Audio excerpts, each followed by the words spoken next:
Best in Class is highly regarded as a premier retail recognition program.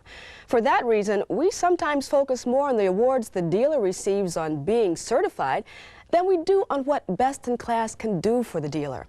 The awards and recognition are important, but Best in Class is much more than that.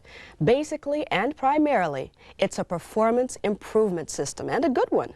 It gives dealers the performance standards and guidelines to help them achieve their customer satisfaction goals throughout the purchase and ownership cycle. In a previous wholesale educational unit, an update on the Best in Class retail system, we reviewed the purpose of Best in Class and how the system works, from its installation in the dealership to the awards a dealer receives when the dealership is certified. If you did not have an opportunity to review that educational unit, you may want to do so during our first break.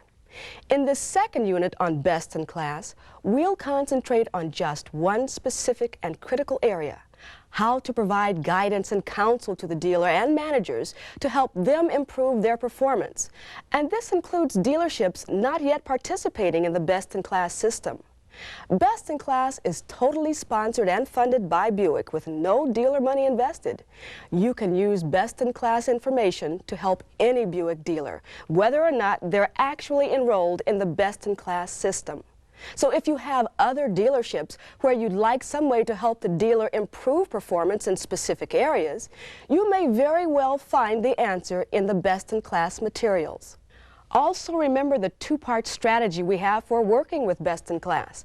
Assist participating dealers to progress toward certification and bring into Best in Class high potential dealers who are not yet participating. Using Best in Class strategies and materials with dealers in this second group is one of the best ways to introduce them to Best in Class. Best in Class is the dealer's system. Once it's installed in the dealership, the entire performance improvement process can be implemented by the dealership management team. They can usually figure out what needs to be done to make the necessary improvements, but there may be situations where a few suggestions from you can help them overcome an obstacle and keep the improvement process moving forward. Your experience in working with other dealers with similar problems is often your best guide in these situations. But there's also a wealth of helpful information in your Best in Class handbook. Sometimes even those managers participating in Best in Class won't use the materials available to them. One of the reasons is that the dealer may not pass along information that's in his handbook, information the managers may be able to use to solve problems. The reason it's in the dealer's handbook is so the dealer can personally direct how Best in Class is implemented in the dealership. For example, on page 17 of the dealer's handbook, there's a resource materials section with sample job descriptions. Some dealers will want their managers to use the job descriptions and others may not. It's up to the dealer to select the materials appropriate to that dealership, to make them available to the department managers as the dealer sees fit. Sometimes the dealer may review these materials, but forgets to pass them along. So you may have to remind the dealer and the managers that the materials are there. As you view this videotape, you'll want to have your handbook ready so you can turn to the pages we're talking about. As an example of the helpful materials in the first or wholesale section of the handbook, on pages F and G, there are performance standards called determinants for different dealership personnel, which may be of help, like these for the new car sales manager. Sometimes dealers and managers just haven't taken the time to let their personnel know what's expected of them, what their goals are, and what they expect them to do to reach those goals. Setting performance standards like the ones in Best in Class can be a big help. For assistance on how to reach those standards, you'll find a special section starting with page 11 in the wholesale part of your handbook, Supporting the Dealership Improvement Efforts.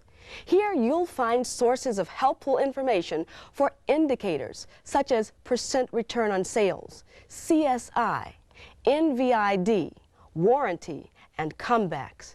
And on page 13, there are determinant resources providing information to help dealership personnel meet the Best in Class determinants. There are other sources not included here, most of which you already know about. These sources can help you and your dealers identify problems and make the necessary performance improvements to qualify for best in class, or just to become a better dealer. For example, you'll find useful dealership operating data in the GIM report and in the 4Q4A and 4Q4B reports. We reviewed these reports and how to use them in earlier educational units. There's also the section of helpful resource materials in the dealer's Best-in-Class Handbook, which we mentioned earlier.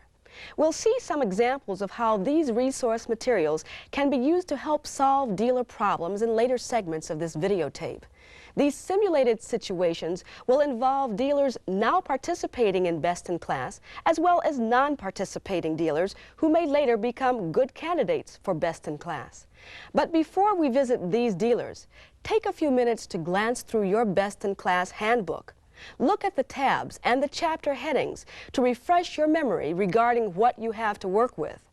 Then scan the pages behind these three tabs: Supporting Improvement, Determinants, and Resource Materials.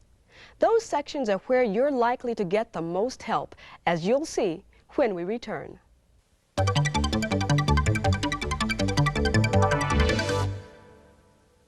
Before Best-in-Class can help you help your dealers, you need to know the dealer's problem. Needless to say, there's no shortage of problems, and you may come upon them in lots of different ways. You may spot symptoms of trouble in the dealer's operating report, or perhaps in the reports which compare your dealer's data with that of other dealers, such as the GIM report or the 4Q4A and 4Q4B reports. If your dealer is participating in Best-in-Class, you'll know which areas aren't up to Best-in-Class standards. Or you may simply run into the problem when you least expect it, like this district sales manager, Sue Carter, did. She was talking with her dealer, who is not yet participating in Best-in-Class, about the dealer's new car sales. Looks good, Mel. Hope sales keep picking up the way they have been. Yes, I think the demand is there all right. In fact, more than I seem to be able to take advantage of. Our people just don't seem to be stepping up to it. We pass on too many opportunities. Well, you do have a couple salespeople who aren't barn burners. Yeah, but sales are not the only problem. We've got poor performers in other departments, too. I'd really like to hire some new people, but it takes so long to get a new employee used to this place. Why, for the first 6 to 8 weeks, they're not worth a darn. I'll give you an example. A couple of weeks ago, we hired a new receptionist. I found out the other day she wasn't even sure who I was. Me, the dealer, and I see her almost every day. And when she did find out who I was, she asked me, where should I be parking my car? Jeez, I see what you mean, Mel. And I must admit, getting new people up to speed fast is important. Oh, it's darned important. You know, I was just looking at some materials we have for the Best-in-Class system. You might be able to use some of this. I've heard good things about Best-in-Class. Well, here it is. Some material to help you get new folks started right. You know, Mel, I don't believe you have any sort of booklet that tells new employees about what your company's policies and procedures are, like where they should park, right? No, their supervisors are supposed to tell them about that stuff. Yes, but do they? Look, it doesn't take much to put together a couple of Xerox pages of information about your dealership for new employees, Mel. You can use this as a guide. Look. There you go. This outline reminds you of the kind of information new employees find helpful. You can fill in the information about your dealership. It'll help you get started. Yes, we do get a lot of questions about these things. I guess it would be a good idea to have something in writing. Then, back here, there's the new hire training checklist. Just gives you some tips as to how you can get new employees started fast. Things like telling them about the dealership organization structure and taking them on a tour of the facility. Most important, I guess, is to make sure the new employee knows what his or her job is. And that's where job descriptions come in. There's some sample job descriptions here. Here we go. There's one for technician, one for sales manager, one for salesperson. Now, you can use these as a pattern for your own. That is, if these are something you'd want to use. Sure, we had them once. I guess they just got outdated. I guess we could update them, though. There does seem to be some confusion about who's supposed to be doing what. You know, there's something else in here that could help you with those job descriptions. Here. These are some of the best-in-class performance standards for dealership employees. Things that employees should be doing to be truly professional. Here. Now, you probably won't want to use all of these, but you may be able to use some of them. There's even some in here for your job as dealer. Might be helpful. There are performance standards for just about every job in the dealership. Business manager, parts manager, here, even receptionist. I'll tell you what I'll do, Mel. I'll go out in the office and copy some of these pages we've just looked over. Then maybe you can work up a little indoctrination program for your new hires. If I can be of any further assistance, you let me know. Well, thanks, Sue. I appreciate it. I'd really like to hire some new people, and if I can get them up to speed without any hassle, I may be able to get a few good ones on board and start to make some things happen around here. Making things happen is what it's all about, and the best-in-class materials can help you do just that. Sue selected those materials which she thought would be most useful to her dealer in this particular situation. In another situation, as we'll soon see, other materials may prove to be more helpful. I should mention here that these simulated scenes in the dealership are not meant to represent any specific dealership or people, nor do they portray typical interchanges between Buick people and retail personnel. Their purpose is only to demonstrate the point we are making.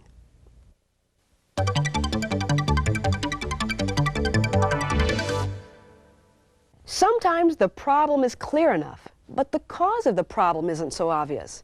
That was the case with Buick District Service Manager Harry Miller when he was working with a service manager whose dealership is participating in Best in Class.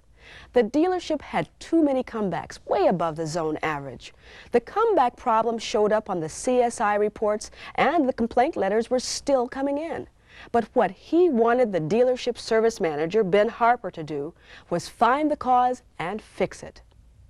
Besides that latest complaint letter, where the guy came back 3 times, Ben, your total comebacks are still well above zone average. In fact, your high number of comebacks is the only thing that's keeping your department from qualifying for Best in Class. So the dealer keeps reminding me. He really wants to make Best in Class. And I know about the letter, Harry. I discussed it with the technician who did the work. He's pretty new, so that probably explains it. Could be, but he didn't work on all the cars you had comebacks on. Must be something besides that, Ben. Well, if there is, I sure don't know what it is. We kicked it around at our last service meeting. Nobody had any good answers. Maybe we just need more people, or more money to pay them better. May I suggest something, Ben? Sure, why not? If it works, you may get Technician of the Month award. There's this comeback analysis procedure in the Best in Class materials, Ben. It helps you pinpoint the causes of comebacks. This individual comeback analysis form gives you an organized method for collecting information on comebacks. You and the technician that does the work, and maybe your service advisor, can fill out the forms. Then you can track the comeback on this comeback log and see where the problems keep cropping up time after time. It's a little extra work, and I know you don't like the paperwork, Ben, but it can pay off in the long run. Well, it doesn't look that complicated. In fact, I recall now I saw these pages when we first started in Best in Class. I must have forgot about them. Well, they may do some good, Ben. There's some additional tips on this third sheet, some pointers on tracking comebacks, and some tips on possible causes of complaints and comebacks. If you have a few minutes more, Ben, we can take that last comeback and start getting down some information right now. Sure. We'll probably want to change these forms some to fit your operation a little better, but they're good for starters. Using the Best in Class guidelines, Harry and Ben are able to develop a tracking system that will lead them to the causes of the comebacks. It doesn't happen overnight, but it can get results. Hey, got your Best in Class plaque, I see. Yeah, thanks to you for showing me how to fix that comeback problem. You know, the surprising thing to me, Harry, was the fact that so many of those comebacks were caused by the fact that the men in the shop were using the wrong tools. Either they didn't have the right tools to begin with, or they were misplaced, or the technician just didn't know which tool to use and never asked anybody. Anyway, I think we fixed it. Well, whatever you did, it seems to be working. Oh yeah, comebacks are down to a trickle now. Keep up the good work. And be sure to send your technicians to those high-priority training courses. They'll help to keep them down to a trickle. That was a situation in which just one simple tool in the Best in Class handbook was what the service manager needed to solve a problem. But his district service manager had to point it out to him. You'll find the next situation a little more complex, but again, Best in Class will be of assistance.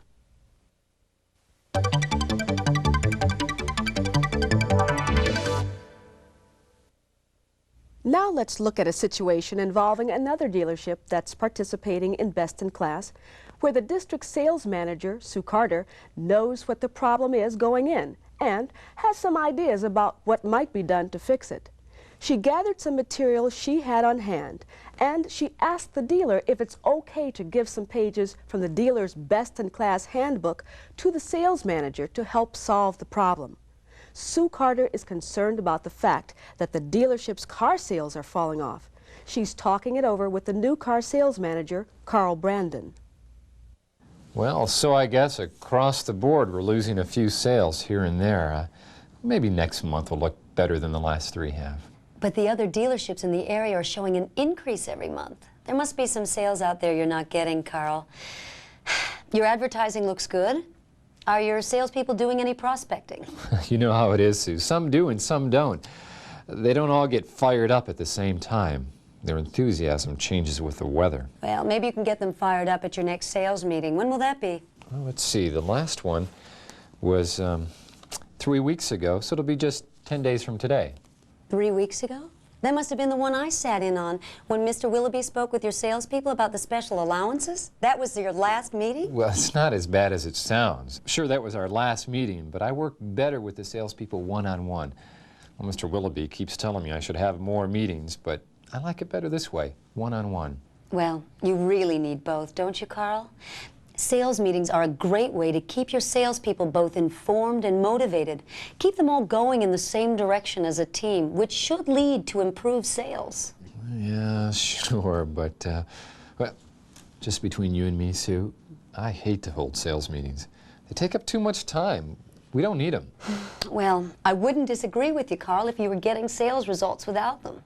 But when sales are down, which yours are, it's a good time to try what the successful dealerships are doing, and that's holding weekly sales meetings. Weekly? It'd take me all week just to get ready for one. Oh, it's really not that bad, Carl. Meetings shouldn't be that much of a chore. There's something here in Best in Class that may help. Here it is. Tips for more effective meetings.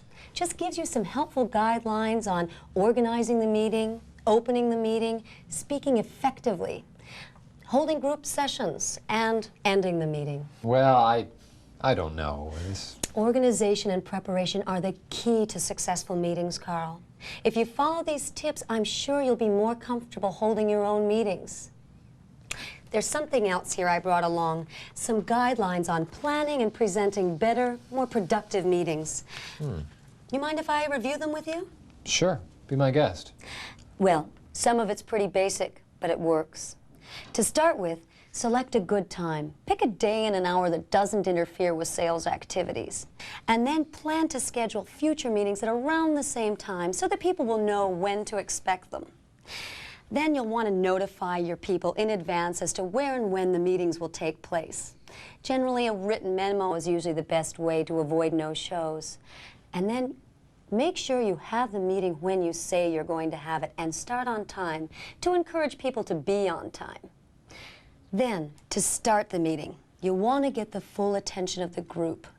Use a story or an anecdote or just a warm, sincere welcome.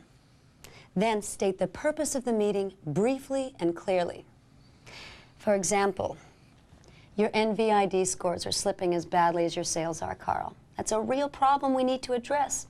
This would be a good time to have a meeting on NVID. So, state up front that the purpose of the meeting is to improve NVID performance. Then, motivate the audience. Let them know what's in it for them. In terms of NVID, explain to them the benefits of owner loyalty, repeat sales, and referrals. Then you want to outline the contents. Give a sort of verbal roadmap of where you're going to be going and what you're going to be covering. There are a lot of things you can cover in these meetings, Carl. All of them are important. Some of the topics you can cover in these meetings, among others, new car inventory. Let them know what's in stock and what's on order. Buick incentive and dealer spiffs, so to motivate them to increase sales. And product and sales training. Keep them enthused about what they're selling and help improve the closing ratios. Make sense so far, Carl? Sure. Good points. Keep going. All right. Okay. During the presentation, visualize important points. Write things down whenever possible, either on a chart pad or chalkboard. Demonstrate wherever possible. Give examples of what you're talking about and use situations that they're familiar with. Prove your claims. Give them some evidence that you know what you're talking about. And it's very important to control the time you spend on each part. If you tell them that the meeting is going to last an hour, keep it to 1 hour. And finally, for maximum effectiveness, you'll want to involve the participants. Get your salespeople into the give and take of the meeting. That way you're sure they're getting something out of it. Group discussions can help achieve this, and they stimulate the group. I hope these are helpful to you, Carl. They're bound to me. You know, I guess holding regular sales meetings will save me a lot of time instead of going to each person separately. Sue knew what the problems were before she met with the sales manager, so she had prepared her materials in advance from Best in Class and other sources. The Best in Class materials and others you may have are not the entire answer to the problem. They're a starting point from which the dealer or the manager can go on to develop something that's tailored to the dealership situation. And that's what a service manager does in the next segment, as we'll see shortly.